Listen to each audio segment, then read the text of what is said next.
Welcome to the Mystery Mugs and Melanin podcast. We're back with another episode. If you're new, I'm Crystal. And I'm Celine. And if you're returning, welcome back to your favorite coffee-fueled crime podcast. Remember to like, subscribe, and join us on this journey into often overlooked cases of women of color. So, how's it going? It's going good. How about you?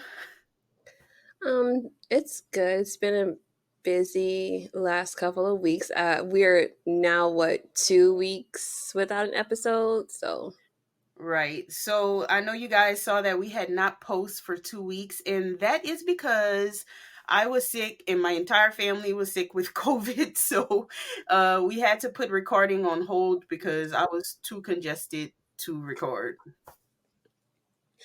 yeah. I've actually been thinking if we should. I don't want to do it, but I don't know if it's a good idea if we, if maybe someone in the comment, people in the comment will say what they think if one of us is out or sick, if we should still put out a video or not, so that we have videos consistently coming out every week. So that's something to Right. think about. Yeah. So that's something that if you guys are interested or okay with that, then maybe in the future if something comes up, we can do that instead of missing an episode. Yeah. All right. So what's in your cup? So I actually have just a little bit of tea tonight.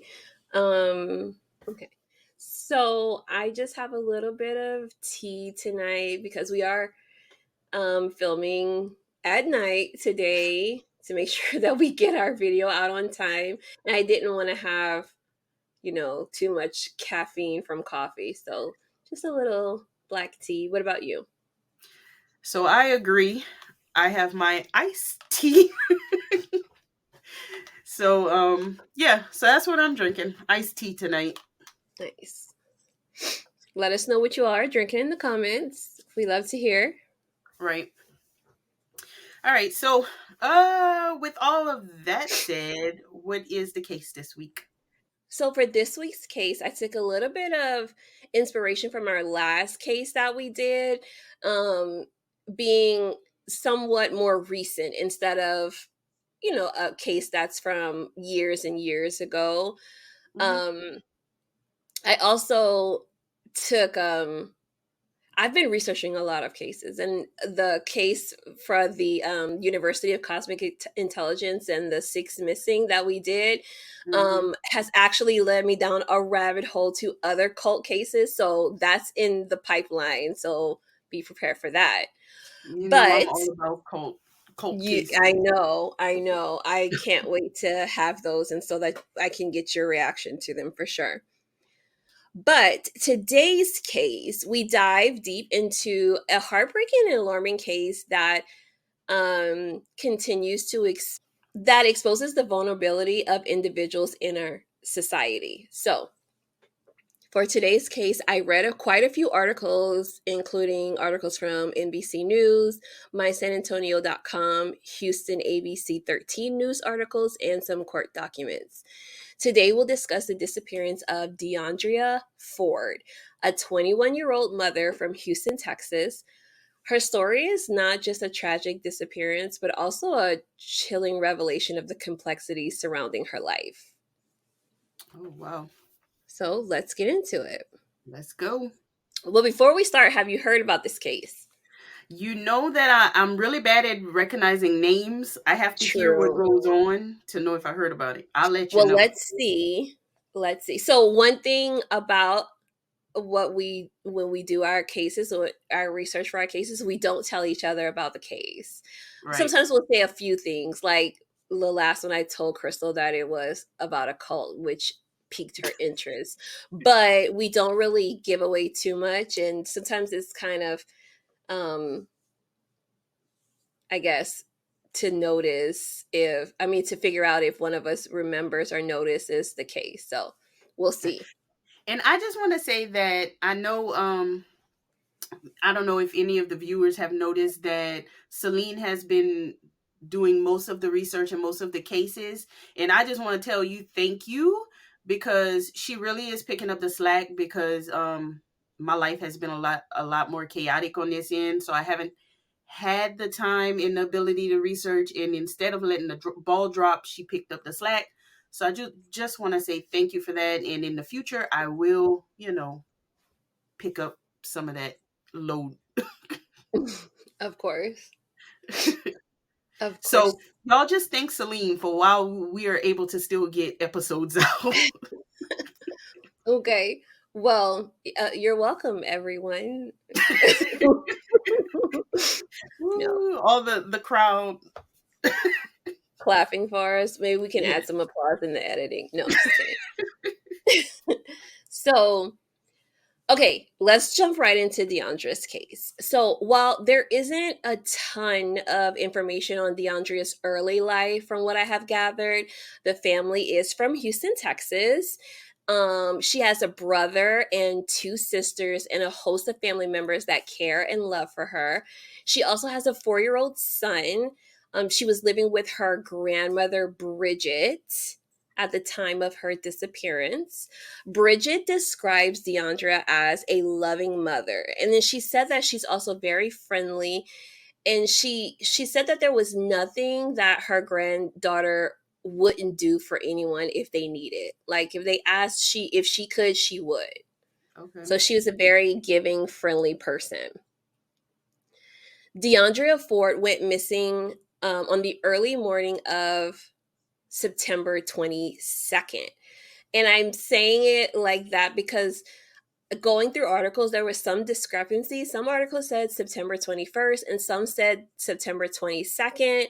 And I'm not exactly sure why there's conflicting information, but from mostly what I've gathered, it's the 22nd that seems to be the date that she went missing.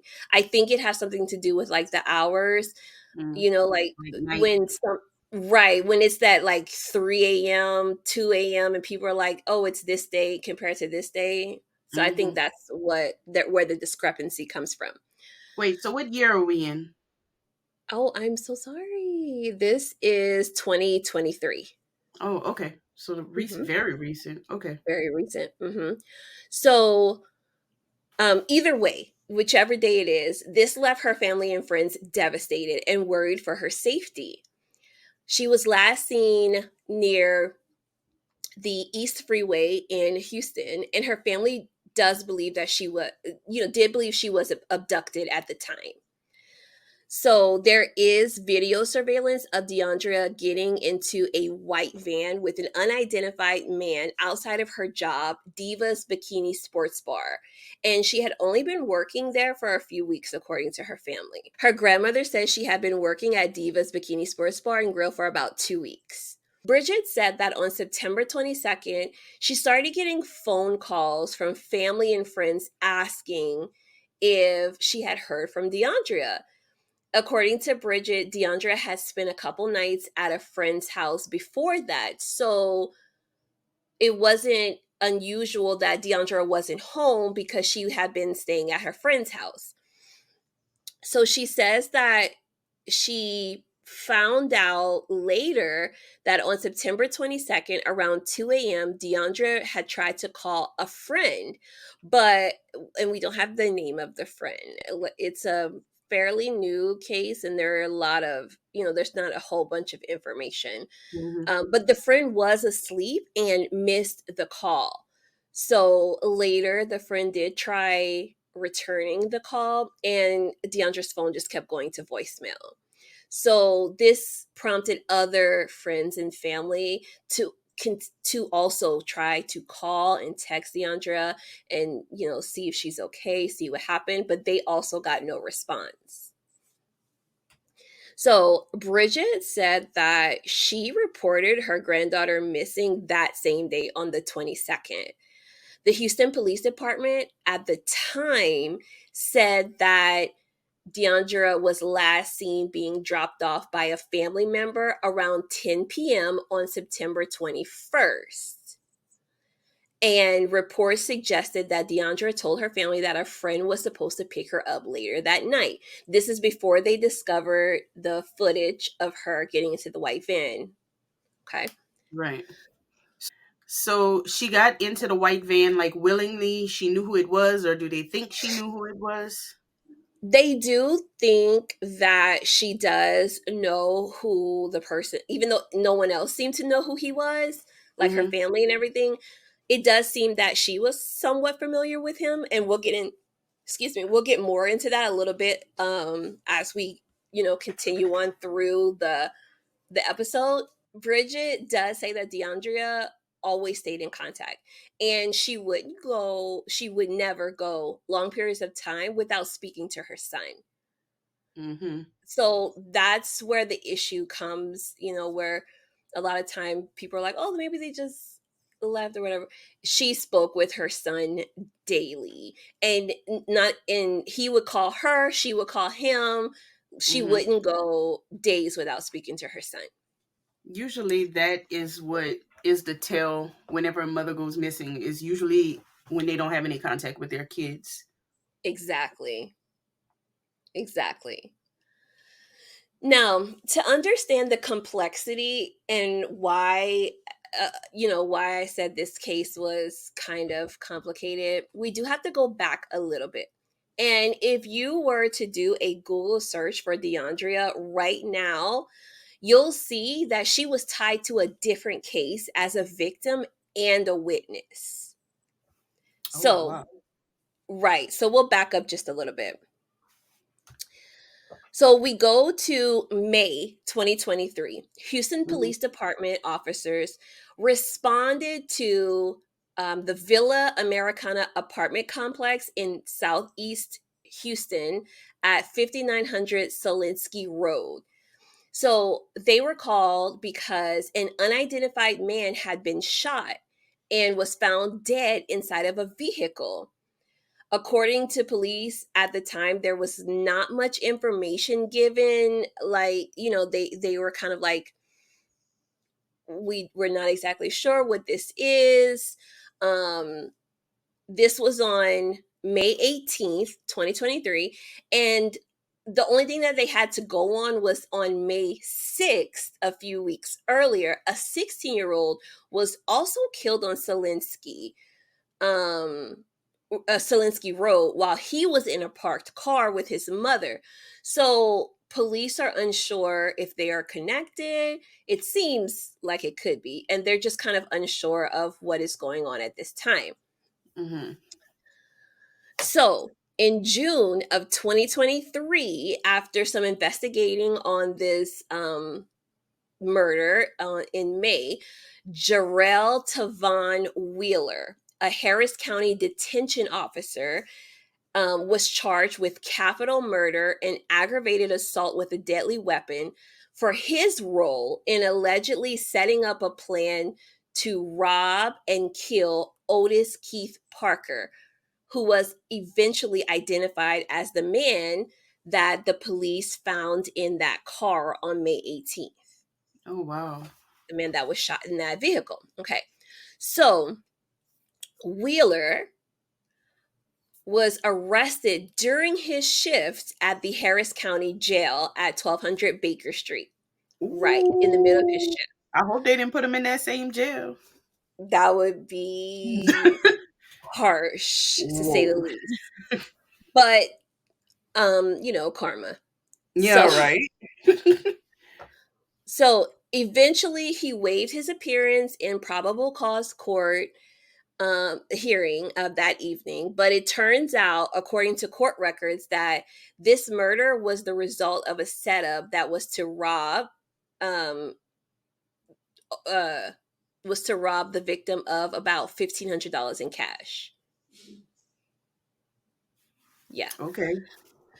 So the affidavit identifies the other defendants, as 21-year-old Jamal Brown, who is listed as the shooter. Okay. Mm-hmm. And accomplices 23-year-old Mariah Green and 21-year-old Kitana Taylor. And I kind of hesitate on her name because I'm not sure if I'm pronouncing it correctly.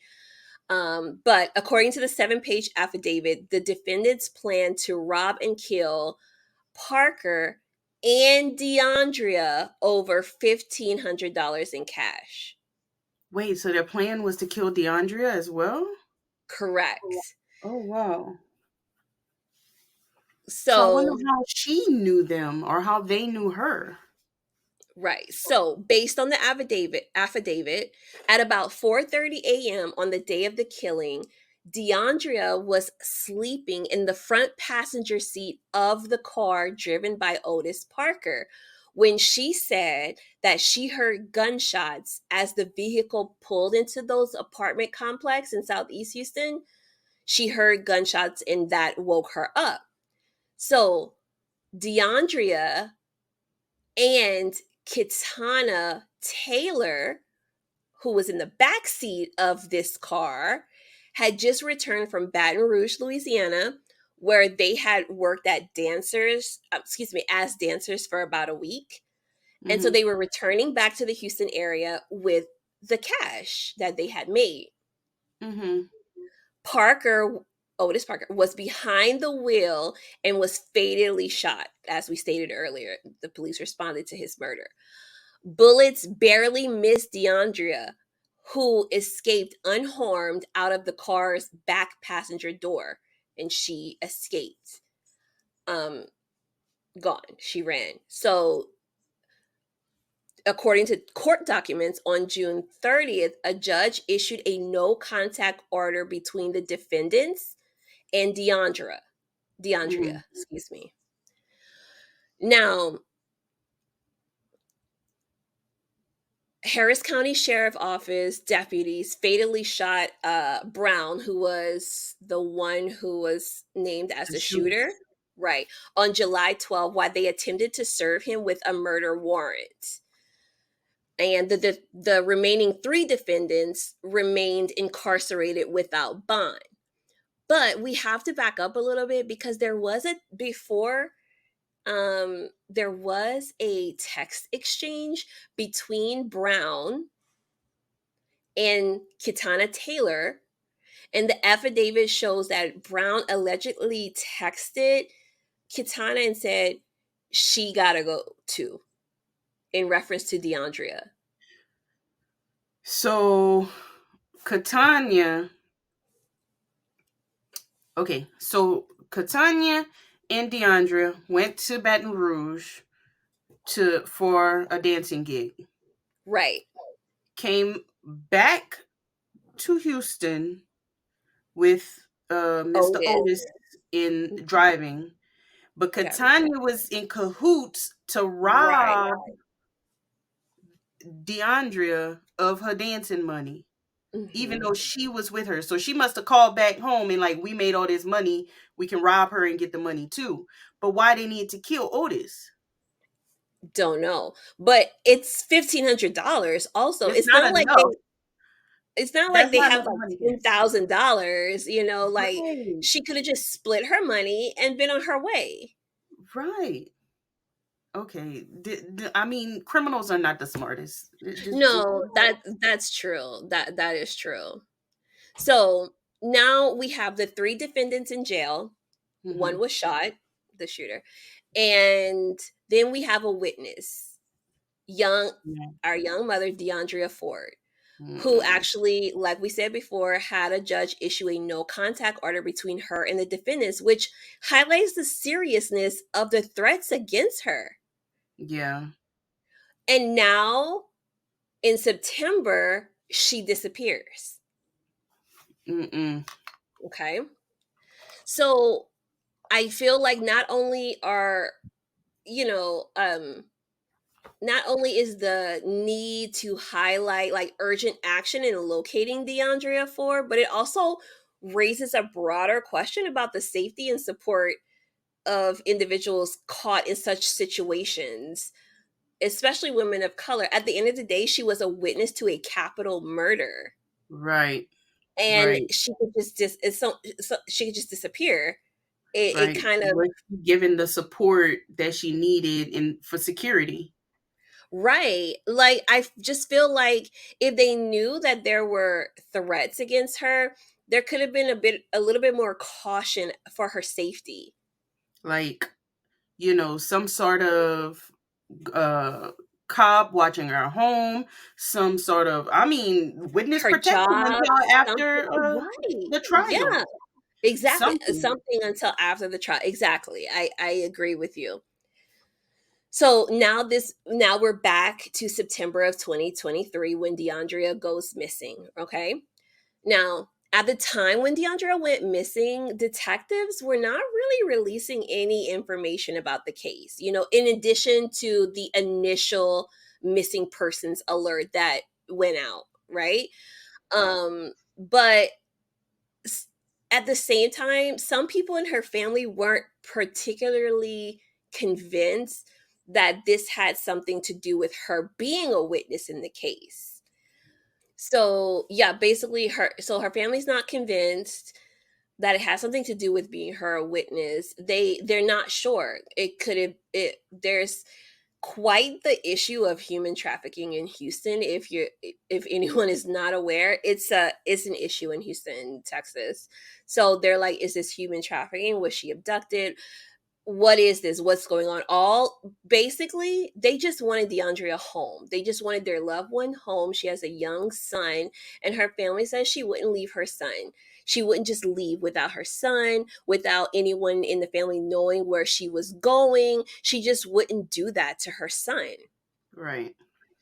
But the police said that they were following all leads and they would not comment on whether they thought there was any connection due to the ongoing investigation. Okay.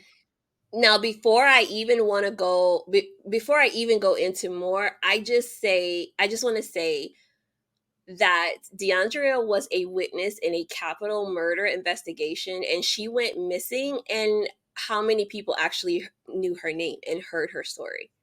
You know what Mhm. I mean? Like, okay. So, if we get back to Deundrea, she was last seen leaving the bar that she worked, as we mentioned earlier. According to family members, surveillance footage shows her talking to an unknown man inside the bar and then leaving with him in a white van. And then they had not heard from her since. Okay. Now, the Houston Police Department did not release the video, but I just want to say that they didn't even get the video, okay? Deandrea's uncle actually went to the bar himself and he got the footage and then turned it over to the police department. Wow. Yeah, Simple so, police work. right. I mean, I don't understand why they didn't do this footwork themselves, but her uncle seems like, he was very adamant. He wants to find his niece. Right. So thankful that her uncle, um, Kevin Courier, I apologize if I didn't pronounce it correctly, but thank thank God for him having the initiative to do that and bring it to the police's attention. Right. Because that'll be a case where when they finally do get pressured enough to go back and look for the video surveillance, that it's now they don't have it anymore because it's been too much Right. time. It's been recorded over or Right. deleted or whatever. Um, but he did say that they were able to see her, Deundrea, interact with what he thought seemed to be an individual, a Hispanic man. And Mhm. the man was buying Deundrea drinks, and there were other women in the bar too that interacted with this man, and that possibly they seemed like they might know him or at least be familiar with him, right? Mhm. Like they might know who this man is from their interactions. Then the footage on the outside of the bar shows this unknown man and Deundrea sitting in his van for about an hour or so, and then they leave, and that's it. There's nothing else after that. So her family and her uncle did comment that they weren't sure, are these two cases connected? Does this have something to do with her being a witness, or did this man just abduct our family member, you know what I mean, Mhm. for some nefarious reason? So I think that's where their mind was at that point. So later, Further investigation and evidence did lead the police to identify Yolan J. Washington as the suspect in the case and possibly linking him to Deundrea's death, according to court documents. So wait, this is the guy who was driving the van? Mhm. Okay.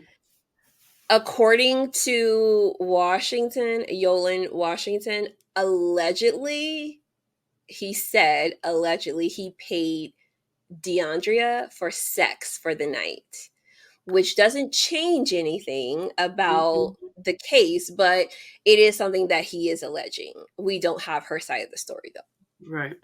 So on January 2024, Yolan J. Washington, who is 51, was charged with murder and is in custody at the Dallas County Jail. Charges had been filed against Washington for the presumed death of Deundrea Ford, even though her body has not been located. So obviously there is some evidence that we don't know, something we're not privy to, because he has been charged with murder without a body. Right. Right. And I mean, all that we know is that she got in the car with a guy and no one's seen her again. So they have to know a lot more. They have Then to they're be able to letting us fill in know. the gaps Yeah. of what happened after she got in that car. Because you don't just charge somebody with murder if you can't prove that there was a murder. Right. So There's that makes me obviously wonder something. if there was something in that van. Because if they found him, they probably found the van. Mhm. So, like, what did they find in that van? Because I know a lot of times when, Sorry. There oh, is a, if you can hear it, there is a like a beeping noise in the background. I don't know where it's coming from, but I apologize because oh, I I don't don't know how long it's going to happen. Keep going. either.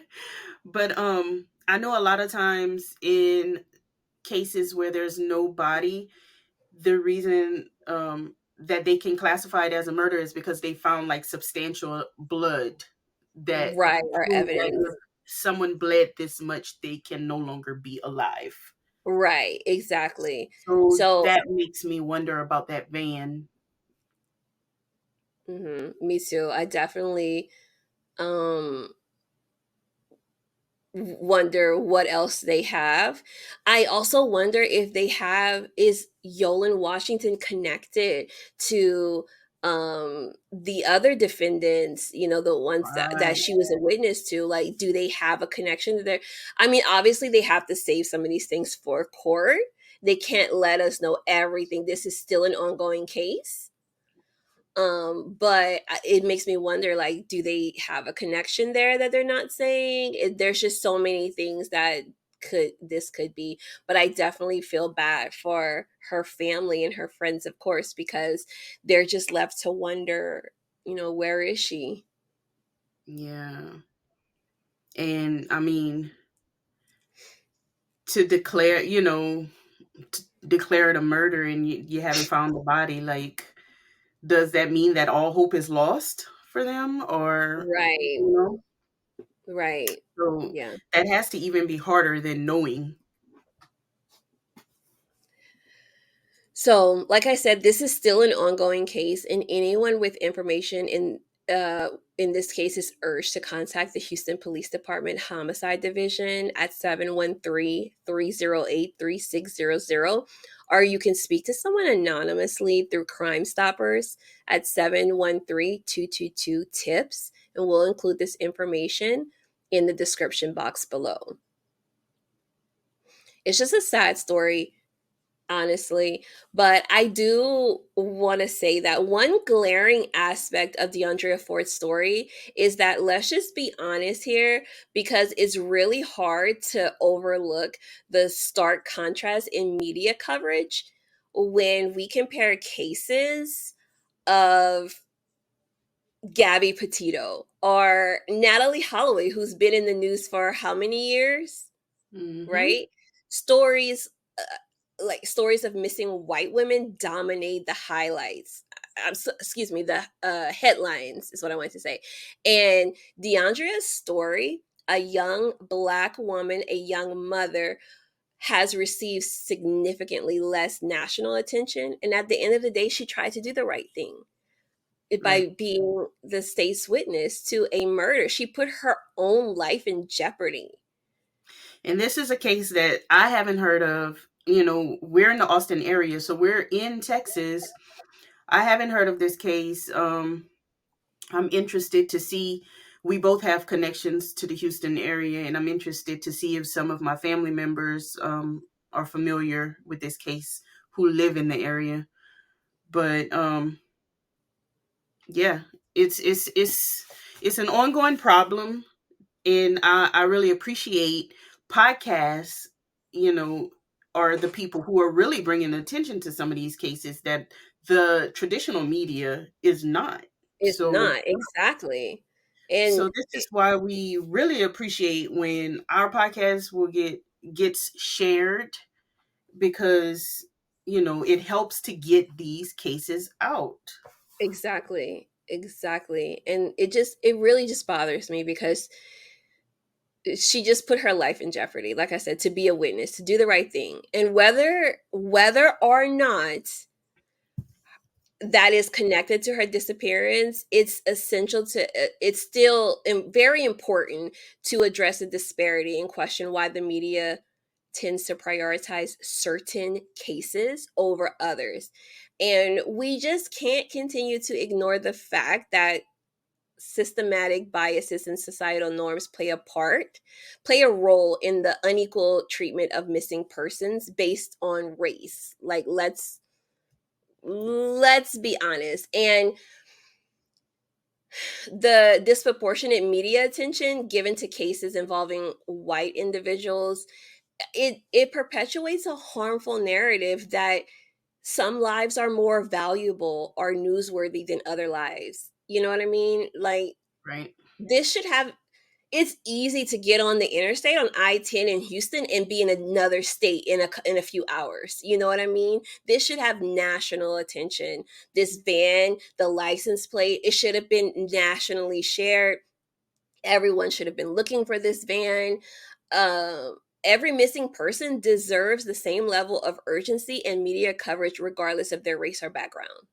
Right. And I mean, if you just look at it, not looking at race, it's a compelling case that people would want to know about, would want to hear about. So why in that aspect is it not even drawing in the media whenever it's a case that could bring in a lot of interest? Because I It mean, could, yeah, people would have been like, yeah, I completely agree with you.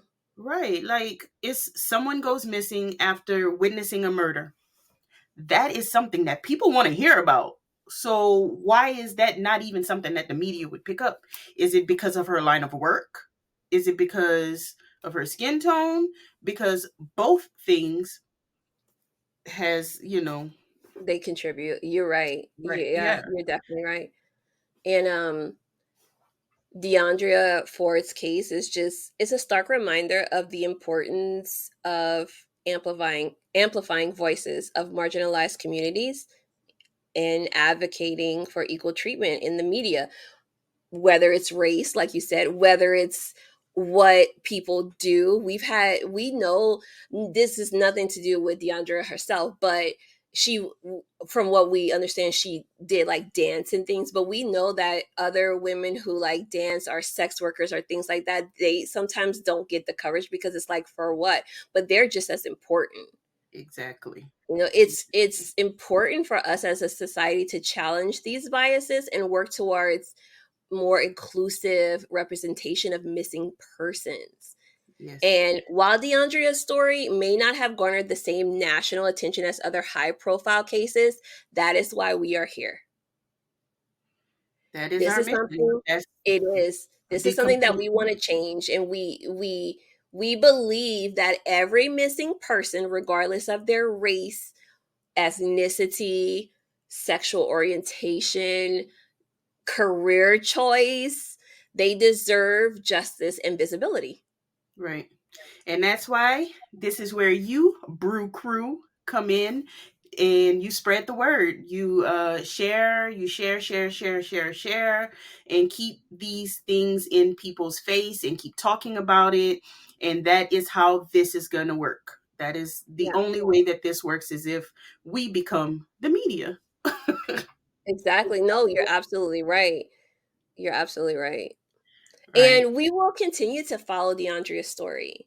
right. Because it is ongoing, so we want to make sure we're keeping updates and the stories of countless other missing BIPOC individuals. We hope to shed light on the disparities in the media coverage and push for this to get better in the future.